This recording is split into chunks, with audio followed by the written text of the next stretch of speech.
Okay, everybody come your hands. Okay, so wish na po kayo good health and ma-maintain niya yung grades, good grades.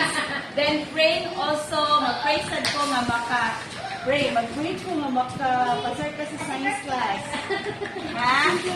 Okay, good health and to be a good daughter and a good sister sa iyang kuya. Good daughter sa iyang parents at kumama. Okay, so thank you parents.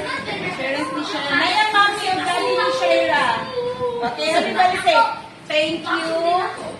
Thank you for sharing your blessings. Thank you.